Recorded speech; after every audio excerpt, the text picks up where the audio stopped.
Dans cette vidéo, nous verrons comment vous pouvez facilement extraire, créer et exécuter des conteneurs InterSystems Iris Docker. Sur lien vers hub.docker.com, recherchez InterSystems Iris Data Platform.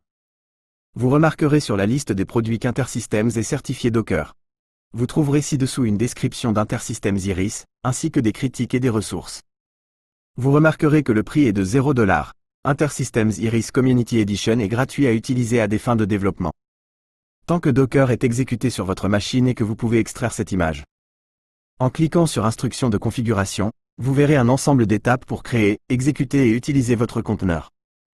Nous allons parcourir ce processus dans cette démo, mais il est toujours bon de vérifier la liste par vous-même au cas où des étapes ou des commandes auraient été mises à jour ou optimisées. Ouvrons notre interface de ligne de commande pour dérouler et démarrer un conteneur InterSystems Iris. Notez que Docker devra être installé et configuré sur votre ordinateur avant de pouvoir continuer à partir d'ici. Il existe plusieurs façons de procéder, et vous pouvez vous référer aux instructions de la liste pour voir vos options.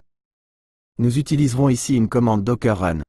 Nous pouvons spécifier un nom pour notre conteneur, ce qui peut faciliter votre propre suivi et maintenance, exposer les ports afin que nous puissions nous connecter au conteneur de l'extérieur et spécifier l'image que nous souhaitons utiliser. Encore une fois, les instructions de configuration sur la liste contiendront les informations les plus récentes pour ce nom d'image. Si c'est la première fois que vous extrayez l'image du conteneur, cela prendra quelques instants à télécharger. Une fois terminé et votre commande terminée, votre conteneur sera en cours d'exécution et InterSystems Iris démarrera dans un instant. Pour voir une liste de vos conteneurs en cours d'exécution, vous pouvez saisir Docker Container ls. Comme vous pouvez le voir ici, notre conteneur Iris est en cours d'exécution. Connectons-nous maintenant à InterSystems Iris à l'aide du terminal. Tapez Docker execute my Iris, ou le nom que vous avez utilisé pour votre conteneur, suivi de la session Iris, puis du nom de l'instance. Dans ce cas, pour l'image Community Edition que nous avons extraite, il s'agit d'Iris. Vous pouvez vous connecter à InterSystems Iris avec le nom d'utilisateur superuser et le mot de passe 6 majuscule. Vous serez invité lors de votre première connexion à modifier le mot de passe par défaut. Vous êtes maintenant dans une session InterSystems Iris Terminal. Enfin, vous pouvez accéder au portail de gestion en fonction des ports que vous avez exposés dans votre commande Docker Run initiale. L'adresse indiquée ici est l'adresse du portail de gestion, en supposant que vous utilisez votre hôte local dans cette démo.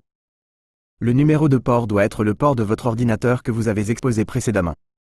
Vous pouvez vous connecter avec les informations d'identification que vous avez mises à jour il y a un instant.